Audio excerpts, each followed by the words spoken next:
India says it sees Africa as a natural partner and together they can have a positive influence on the future global economic order.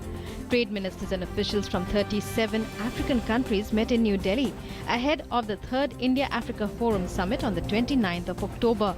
More than 50 heads of state are expected to attend the summit, and New Delhi is doing its best to make sure that the summit becomes a grand success. The Ministry of External Affairs today said that Geeta, who accidentally crossed the borders from India to Pakistan when she was 11 years old, will be back in India on the 26th of this month. She will be back with 5 members of Edhi Foundation who will be treated as state guests.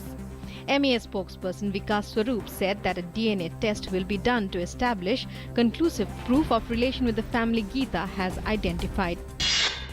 After over a month-long lull, Pakistani troops today violated the ceasefire along the international border in Jammu region. 1 civilian was killed and 2 others were injured in the firing. The BSF gave a befitting reply to the Pakistani firing.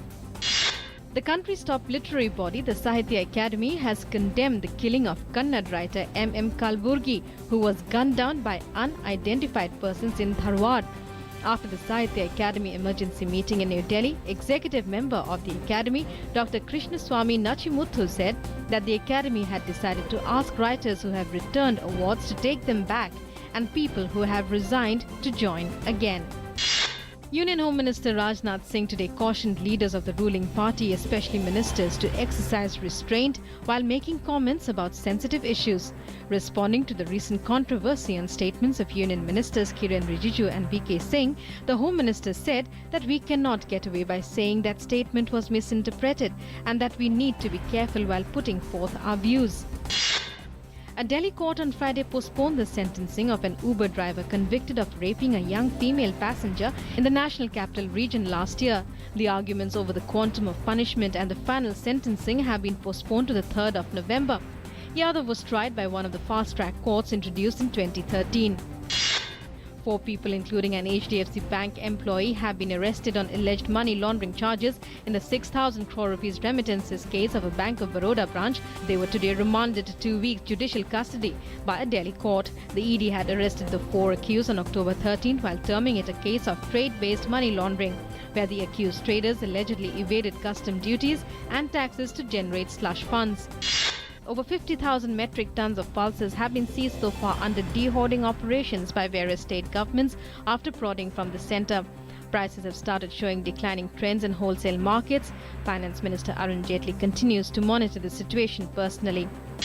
Sowing of rabi crops has started in certain parts of the country. The total area sown under the crops as on the 23rd of October 2015 is 28.20 lakh hectares, which is over 10 lakh hectares more than the rabi crop area sown last year at this time. The BJP has got a clear majority in the 26-member Ladakh Autonomous Hill Development Council, Leh. The party has bagged 2/3 of the seats, winning 18. Elections were held on October 17th. Heavy polling was the highlight of the election. Some polling stations had over 90% of voting. The Congress, which had a strong presence in the previous council, has got a big drubbing.